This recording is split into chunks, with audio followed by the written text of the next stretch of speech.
হযরত জাফর ইবনে আবি তালিব রাদিয়াল্লাহু তাআলা আনহু, হযরত জাফর ইবনে আবি তালিব রাদিয়াল্লাহু তাআলা আনহু তিনিও এই যুদ্ধের একজন সেনাপতি ছিলেন এবং মিডলে ছিলেন, আগেও একজন পরেও একজন।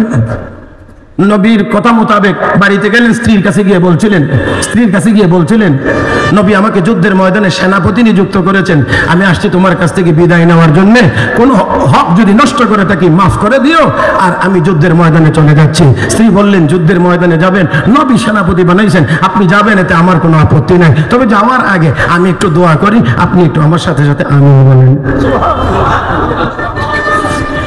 আমি একটু দোয়া করি, আপনি আমার সাথে হাত তুলে আমিন বলেন। দোয়া করতেছেন হযরত জাফর ইবনে আবি তালিব, আমিন আমিন বলতেছেন। এক পর্যায়ে গিয়ে দোয়া করেন, আল্লাহ আমার স্বামীকে গাজী বানাইয়া আবার আমার কাছে ফিরিয়ে দিও। সাহাবী দোয়া ছেড়ে দিয়ে বলেন এবার দোয়া পক্ষে আমি আমিন বলতে পারবো না, কারণ এই দোয়া আল্লাহর রাসূলের মর্জির উল্টা, এই দোয়া আল্লাহর দরবারে কবুল হবে না। কেন? তো নবী আমার আগেও একজন সেনাপতি রেখেছেন, আমার পরেও একজন সেনাপতি রেখেছেন, আর যা কিছুই হোক না কেন আমি অবশ্যই শাহাদাত বরণ করব, এমন খোলামেলা কথা, আমি অবশ্যই শাহাদাত বরণ করব। হযরত জাফর ইবনে আবি তালিবের ছেলে আব্দুল্লাহ বিন জাফর পিছন দিক দিয়ে কান্নাকাটি করে বাবা চলে যায়, আব্বা আব্বা বলে বারবার ডাকে, আব্বা আব্বা বলে বারবার ডাকে, কিন্তু বাবা একবারের জন্য পিছনের দিকে ফিরে তাকায় না। এই যদি এখন সন্তানের দিকে তাকায় আর সন্তানের চেহারায় যদি চোখের পানি দেখি, আমার অন্তরে তার প্রতি মায়া আর ভালোবাসা জন্ম নিতে পারে, আমার যুদ্ধের ময়দানে যাওয়া ব্যাহত হতে পারে। এই জন্য পিছনের দিকে তিনি তাকাইলেন না।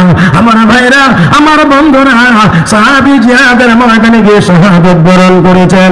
মুজাহিদরা যখন যুদ্ধের ময়দান থেকে ফিরে আসলেন, সবাই মদিনায় যারা ছিলেন তাদেরকে ইস্তেকবাল সংবর্ধনা দেওয়ার জন্য গিয়ে লাইনে যখন দাঁড়াইলেন, সাহাবীরা আসেন আর মদিনায় যারা ছিলেন তারা তাদেরকে রিসিভ করে গ্রহণ করে। হযরত আব্দুল্লাহ বিন জাফর অল্প বয়সী বাচ্চা, ওই বাচ্চাটি গিয়েও সেখানে লাইনে দাঁড়াইছে, কিন্তু যখন এই লোকজন আসে বাবাকে দেখে না, তাই গিয়ে একজনকে ধরে কয়, চাচা ও চাচা, আপনার সাথে না আমার আব্বা গিয়েছিলেন, আমার আব্বা কোথায়? আমার আব্বা আপনার সাথে গিয়েছিলেন, আমার আব্বা কোথায়? কেউ জবাব দিতে পারছিলেন না, সান্ত্বনা দেওয়ার মতো কোনো ভাষা ছিল না। আল্লাহ নবীর ওই আবু সাহাবী চোখের পানি ছেড়ে ছেড়ে কাঁদলেন। আমার তো মনে হয় ওই নবীর জমানায় নবীর সাহাবী আর সাহাবীর ছেলে যেমন বাবাকে খুঁজে পায় না দিনের জন্য, এখনো ফিলিস্তিনের দিকে তাকাইলে আমার কাছে সেই দৃশ্যটাই মনে হয় ভেসে ওঠে। মুসলমান, লক্ষ্য করে দেখেন, এই মায়ের সামনে মায়ের কোলে শিশু বাচ্চা নিহত, এটা এখান থেকে বেদনা বোঝাটা বড় কঠিন। যেই মা তার গর্ভে ধারণ করা সন্তান প্রসবকালীন যন্ত্রণা সহ্য করে নেওয়ালা মা, যেই মা সন্তান জন্ম দিয়েছে, যেই মা দুধ খাওয়াইছে, ওই মা বুঝতে পারে এই অবুঝ বাচ্চা সন্তান মায়ের কোলে মারা গেলে তার বেদনাটা কি। ও মুসলমান, তাই আসল বলছেন আল্লাহ নবীর সাহাবী হযরত আব্দুল্লাহ বিন হুযাফা রাদিয়াল্লাহু তাআলা আনহু, তিনি বললেন যে না না, ঈমান ছাড়তে পারবো না। এবার বলা হলো ফাঁসির মঞ্চ তৈরি করো। ফাঁসির মঞ্চ তৈরি হতে আছে।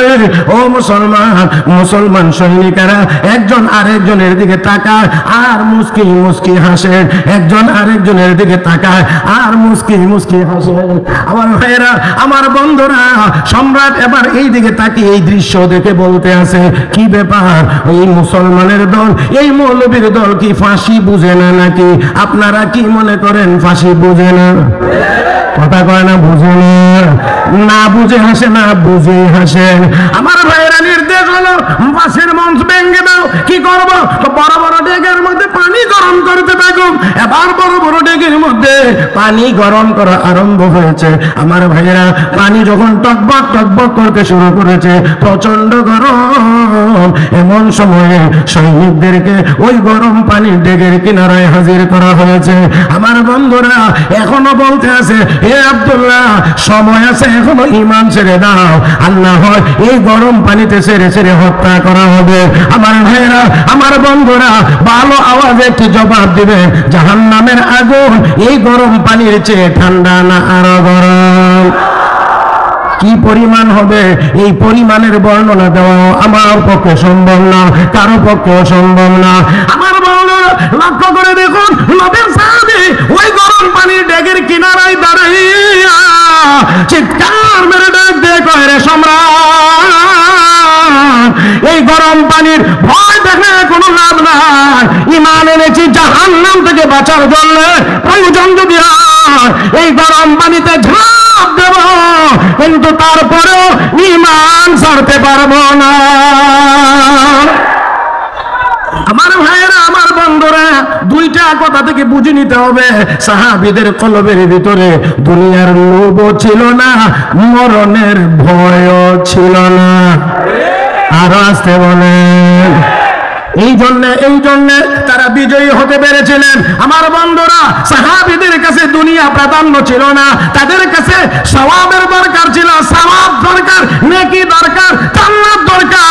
দুনিয়াকে পিছনে রাখতেন, জান্নাতকে সামনে রাখতেন। আর আজকে আমরা দুনিয়াকে আগে রাখি, জান্নাতকে পিছনে রাখি, মনে করি দুনিয়ার পিছনে দৌড়াইলে আরাম পাবো। না না না, যতদিন পর্যন্ত দুনিয়াকে পিছনে না নিতে পারবো, জান্নাতকে সামনে আনতে না পারবো, ততদিন পর্যন্ত আমাদের অবস্থার কোনো পরিবর্তন হবে। আল্লাহ আমাদের সবাইকে বুঝার তৌফিক দান করুন। সবাই বলি আমিন, আরো জোরে বলি আমিন। এবার দেখেন লক্ষ্য করে বিশ্ব নবী রাহমাতুল লিল আলামিনের সাহাবী হযরত আব্দুল্লাহ বিন হুযাফা ঘোষণা দিলেন, গরম পানিতে ঝাঁপ দেব, কিন্তু ঈমান ছাড়তে পারবো না। মন্ত্রিত্বের লোক দেখায় আমার ঈমান নিতে পারবে না, গরম পানির ভয় দেখায়ও আমার ঈমান নিতে পারবে না। তাতে করে বোঝা গেল দুনিয়ার লোভও ছিল না, মরণের ভয়ও ছিল না। মুহতারাম হাজিরিন, এই জন্য সাহাবীরা নিরস্ত্র অবস্থায় ময়দানে গিয়েছেন, সশস্ত্র ফেরেশতার মাধ্যমে আল্লাহ তাদেরকে সাহায্য করেছেন। কথা ঠিক কিনা? إذ يوحي ربك إلى الملائكة أني معكم فثبتوا الذين آمنوا سألقي في قلوب الذين كفروا الرعب فاضربوا فوق الأعناق واضربوا منهم كل بنان। আল্লাহ আসমান থেকে ফেরেশতা নাযিল করেছেন সশস্ত্র অবস্থা। শয়তান তো ততক্ষণ পর্যন্ত ছিল বদরের যুদ্ধে কাফেরদের সঙ্গী হয়ে, যেই মাত্র ফেরেশতা নাযিল হওয়া শুরু হয়েছে শয়তান ভাগে। এবার ওই বদরের মাঠে ওই কাফেররা জিজ্ঞাসা করে, এতক্ষণ গরম ভাষণ দিলেন, এখন কোথায় যান? আমি তো যেই বাহিনী দেখতেছি এই বাহিনী তো তোমরা দেখো না, আমি যেই বাহিনী দেখছি সেই বাহিনী তো তোমরা দেখো না, এই জন্য আমি এখান থেকে পলায়ন করতেছি। তার মানে মার খাইলে তোমরাই খাও, আমি আমার জান বাঁচাই। মুহতারাম হাজিরিন, আমরা যদি ঈমান আর আমলে মজবুত হতে পারি, আমরা যদি আল্লাহর ভয় কলবে স্থাপন করতে পারি, গায়রুল্লাহর ভয়কে যদি কলবের ভিতর থেকে বের করতে পারি, আল্লাহর সাহায্য এখনো আসতেই থাকবে। আসুন আল্লাহ রাব্বুল আলামিন বলেন, ইয়া আইয়ুহাল্লাযীনা আমানু ইত্তাকুল্লাহা হাক্কা তুকাতিহি ওয়া লা তামুতুন্না ইল্লা ওয়া আনতুম মুসলিমুন। হে ঈমানদাররা, আল্লাহকে ভয় করার মতো করো, আর মুসলমান না হয়ে মৃত্যুবরণ করিও। তাহলে কি হয়ে মরতে হবে? জোরে বলেন, কি হয়ে মরতে হবে?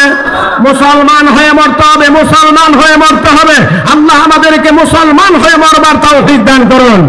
মুহতারাম হাজিরিন, আমি কথা লম্বা করব না, অনেক উলামায়ে কেরাম পরের অংশে আল্লাহ রাব্বুল আলামিন বলেন, ওয়াতাসিমু বিহাবলিল্লাহি জামিআন ওয়া লা তাফাররাকু।